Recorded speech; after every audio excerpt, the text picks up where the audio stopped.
আগে চেক করো, তারপরে বিশ্বাস করবা, ঠিক কিনা? তাহলে এখন থেকে একটা কিছু শুনলে বিশ্বাস করবেন?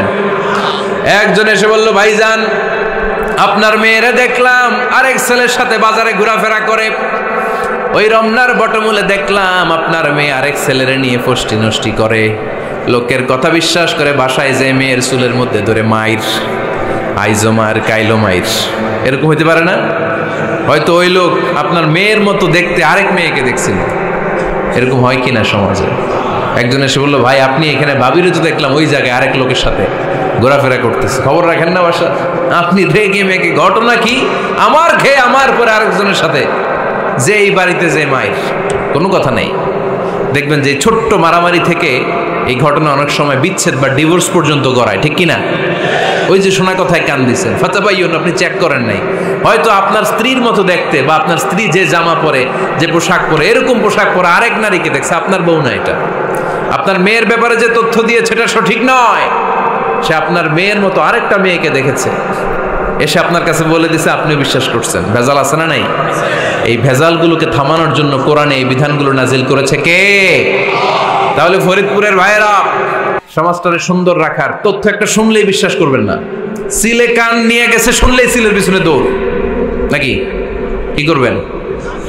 আগে কানে হাত দিয়ে একটু দেখবো কান দুইটা আছে না নাই, তারপরে চিলের পিছনে দৌড়ান। তাহলে এখন থেকে আমরা তথ্য একটা শুনলেই বিশ্বাস করব। তাহলে কি করবেন?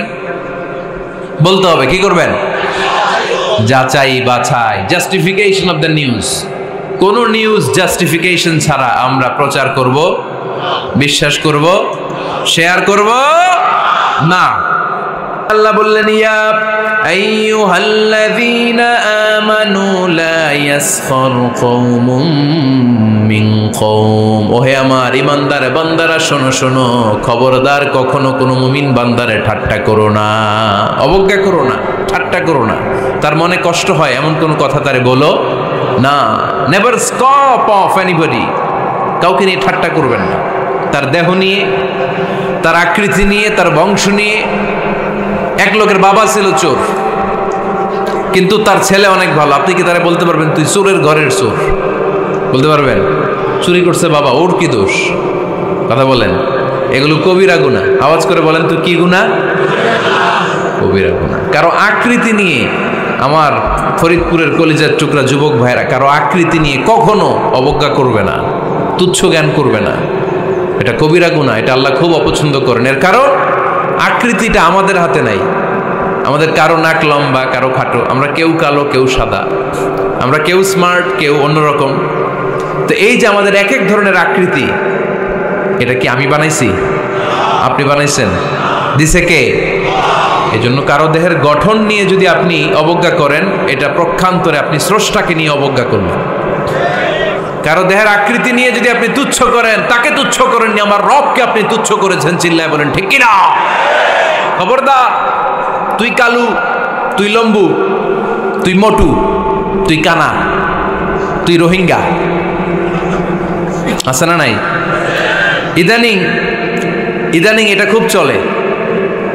এই রোহিঙ্গা নামটা আছে না? ফরিদপুরে এগুলো ঢুকে নাই না?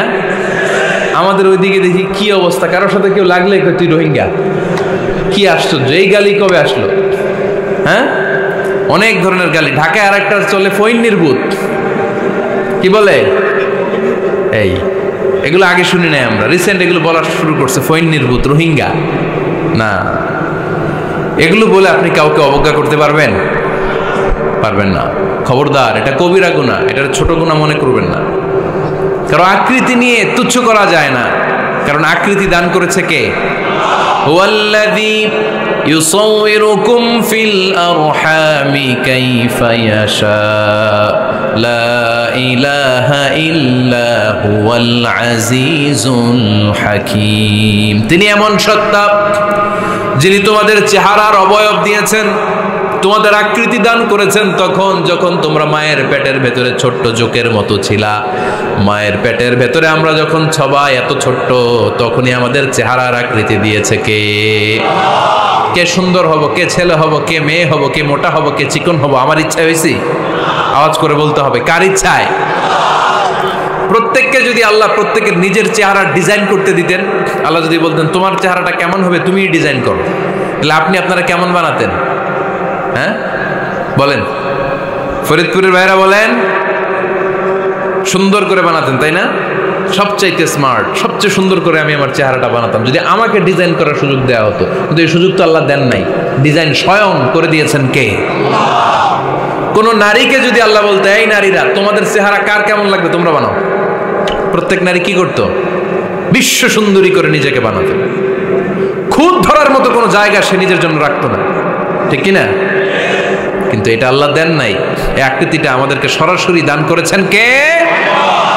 খবরদার, আমাদের অনেকে বিকলাঙ্গ, আমাদের অনেকের হাত ছোট, পা বড়, দেখতে মোটা, কেউ চিকন কেউ কালো। খবরদার, কারো আকৃতি নিয়ে কখনো কোনো অবজ্ঞার সুরে, ঠাট্টার সুরে কোনো কথা আমরা বলবো না। রাজি আছেন? সবাই রাজি আছেন? আল্লাহ রাসূল সাল্লাল্লাহু আলাইহি ওয়াসাল্লামের এক সাহাবী ছিল, নাম ইবনে মাসউদ রাদিয়াল্লাহু তাআলা আনহু। ওনার পায়ের নলা ছিল খুব চিকন, অস্বাভাবিক চিকন, স্বাভাবিক না। তো উনিও এটা ঢেকে রাখতেন, দেখাতেন না কাউকে। একদিন উনি খেজুর পাড়ার জন্য খেজুর গাছে উঠলেন। খেজুর গাছে ওঠার পরে নিচ থেকে সাহাবারা পায়ের চিকন নলা দেখে ফেলছে। দেখে সবাই হাসি, সবাই হেসে কুটি কুটি। বিশ্বনবী বললেন, হেসো না, খবরদার, আমার ইবনে মাসুদের পায়ের চিকন নলা দেখে হেসো না। আমার ইবনে মাসুদের এই পায়ের চিকন নলা যদি মিজানের পাল্লায় উঠিয়ে দেয়া হয়, কিয়ামতের দিন উহুদ পাহাড়ের চেয়েও ভারী হয়ে যাবে। খবরদার, আমার ইবনে মাসুদকে আমার আল্লাহ অনেক পছন্দ করে, তার পা চিকন দেখে তাকে তুচ্ছ করো না। আল্লাহর হাবিব সাল্লাল্লাহু আলাইহি ওয়াসাল্লামের 11 জন স্ত্রীর মধ্য থেকে একজন স্ত্রী ছিলেন একজন স্থূল আকৃতির, অবেসিটি ছিল, একটু মোটা। ওনার নাম ছিল সাফিয়া রাদিয়াল্লাহু তাআলা আনহা।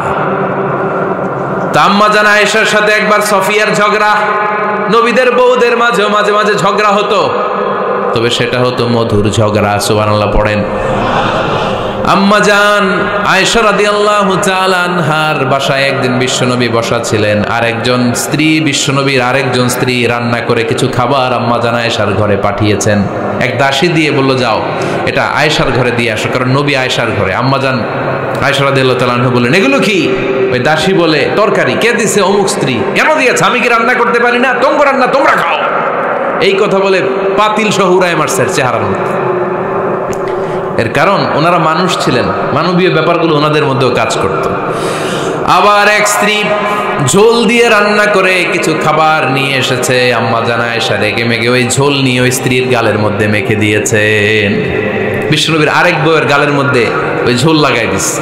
এবার ওই স্ত্রী বিশ্বনবীর কাছে যেয়ে বলে, ইয়া রাসূলুল্লাহ, দেখেন আয়েশারে আপনি বেশি আদর করেন তো, দেখেন কি করে আমাদের সাথে। এই যে আমাদের গালের মধ্যে ঝোল মাখাই একেবারে মেকআপ বানাই দিচ্ছে। বিষ্ণু ইসলাম বললেন, তাই আয়েশাকে ডাকো। আম্মা জান আয়েশা রাদিয়াল্লাহু তাআলা আনহা আসলেন। আল্লাহ রাসূল সাল্লাল্লাহু আলাইহি ওয়াসাল্লাম বললেন, তুমি কি আমার এই স্ত্রীর সাথে এমন আচরণ করেছো? আম্মা জান আয়েশা বললেন, করেছি। কেন? আম্মা জান আয়েশা বললেন, তখন মেজাজটা গরম ছিল, এখন বুঝতে পারতেছি আসলে এই কাজটা করা ঠিক হয় নাই। এবার বিশ্বনবী বিচার করবেন। বিশ্বনবী বললেন, আল কিসাস, যেমন করা হয়েছে বিচার হবে তেমন। তোমার গালে যেমনি ঝোল লাগাই দিছে, তুমি একটু ঝোল নিয়ে আয়েশার গালে লাগাই দাও। সুবহানাল্লাহ পড়বেন না? ওই স্ত্রীও কিছু ঝোল নিয়ে আম্মা জান আয়েশার গালে লাগাই দিল। এখন দুইজনে হাসতেছে, বিশ্বনবীও হাসলেন, আরশের উপর থেকে খুশি হয়ে গেলেন। কে? তো স্ত্রীদের মধ্যে মাঝে মাঝে এটা ঘটতো। সাফিয়া রাদিয়াল্লাহু তাআলা আনহা ছিলেন একটু মোটা। আম্মা জান আয়েশা বললেন, ইয়া রাসূলুল্লাহ, দেখেন আপনার মুটি বউ, আপনার মুটকি বউ, এই মুটি বউ বলে একদিন একটা গালির মতো দিয়ে ফেলছে। আল্লাহ রাসূল সাল্লাল্লাহু আলাইহি ওয়াসাল্লাম রেগে গেলেন, বললেন, আয়েশা এটা কেমন কথা তুমি বললা মুটি? আমার সাফিয়ারে তুমি মুটি বলে গালে দিলা রে আয়েশা। ইয়া আয়েশা লাকাদ কুলতি লা কালিমা লাউ মুজিজাত বিমাইল বাহরি লামাজাজাতহু। এমন একটা মন্তব্য তুমি সাফিয়ার ব্যাপারে করে ফেলেছো রে আয়েশা, এই কথাটা যদি সাগরের নীল পানির মধ্যে ছেড়ে দেয়া হয়, এই কথার পঙ্কিলতার কারণে, এই কথার কর্দমাক্ততার কারণে, এই কথার পঙ্কিলতার কারণে সাগরের সব পানিগুলো মুহূর্তের মধ্যে কালো হয়ে যাবে। এই কথাটা সাগরে ফেলে দিলে সাগরের নীল পানি পুরোটা কালো হয়ে যাবে। আয়েশা, খবরদার, কাউকে তুচ্ছ করে অবজ্ঞা করে কখনো কিছু বলা যাবে না। এই জিহ্বাটা এটা ভয়ঙ্কর একটা অঙ্গ। বেশিরভাগ পাপ এই জিহ্বা দিয়ে হয়। কি দিয়ে হয়? এই জন্য সাহাবারা জিহ্বা ধরে মাঝে মাঝে জিহ্বার মধ্যে ব্যাত মারতেন। আর বলতেন জিহ্বা তোর জন্য আমি আটকে যাব কিয়ামতের দিন। আমলিক আলাইকা লিসানাক, নিজের জিহ্বার মালিক নিজে হন। আপনার জিহ্বার মালিক যেন শয়তান না হয়ে যায়। জিহ্বা আপনার, শয়তানের ভাষায় আপনি কথা বলেন কেন? খবরদার, প্রতিটা কমেন্ট, প্রতিটা কথা, প্রতিটা মন্তব্য, এগুলোর ব্যাপারে কিয়ামতের দিন পাই টু পাই করে আপনার কাছে আল্লাহর সুপ্রিম কোর্টের কাঠগড়ায় দাঁড় করিয়ে আপনারা জিজ্ঞেস করবে কে? এজন্য বিষ্ণুই বলছেন মাইয়াদমানলি মা বাইনা লিহিয়াইহি ওয়া মা বাইনা রিজলাইহি আদমান লাহুল জান্নাহ। আমার কোন উম্মত যদি দুইটা অঙ্গের গ্যারান্টি আমারে দেয়, আমি আমার উম্মতকে জান্নাতের গ্যারান্টি দেব। দুইটা অঙ্গের, একটা হলো জিহ্বা আর একটা লজ্জাস্থান। দুই চোয়ালের মাঝে যা থাকে লিজ্জা জিহ্বা, আর দুই পায়ের মাঝখানে যা থাকে লজ্জাস্থান। এই দুইটা অঙ্গের গ্যারান্টি যদি বিশ্বনবীকে আপনি দেন যে নবী জিহ্বা আর লজ্জাস্থান এই দুইটা অঙ্গের কোনো পাপ আমি করব না, নবী বলে আমি দুনিয়ায় তোমার জান্নাতের গ্যারান্টি দিলাম। এজন্য জিহ্বাটারে সামলান, যা মনে চায় বললেন না। খবর আছে না নাই? খবর আছে। মা ইয়ালফিযু মিন কাউলিন ইল্লা লাদাইহি রাকীবুন আতীদ। যা মুখ দিয়ে বের হয় লিখে রাখার জন্য দুইজন ফেরেশতা রেডি করে রেখেছে কে? চিল্লায় বলেন। যতদিন আমরা বেঁচে থাকবো ততদিন থাকবে আমাদের কাঁধে। আমরা মরে যাবো, এই ফেরেশতারা উড়াল দিবে, ঠিক কিনা? দুই কান্দে জি ছিল যে তোমার দুইজনা পাহারা, তোমারে একলা থইয়া পালাইছে তাহারা। তোমার আটকুঠুরি নয় দরজা বন্ধ এবার হলো রে হলো, মুখে আল্লাহ রসুল সবে বলো, ও মুখে আল্লাহ রসুল সবে বলো। দুয়ারে আইসাছে পালকি নাই হরি গাও তোলো রে তোলো, মুখে আল্লাহ রসুল সবে বলো, ঠিক না? এজন্য সাবধান। আমলিক আলাইকা লিসানাক, নিজের জিহ্বার মালিক নিজে হন। মন যা চায় মুমিন তখন ইচ্ছা মতো মন মতো কোনো মন্তব্য ছুটতে পারে না। বিশ্বাসী বলে যদি নিজেকে দাবি করে, নিজের জিহ্বার মালিক নিজে থাকার দরকার আছে না নাই?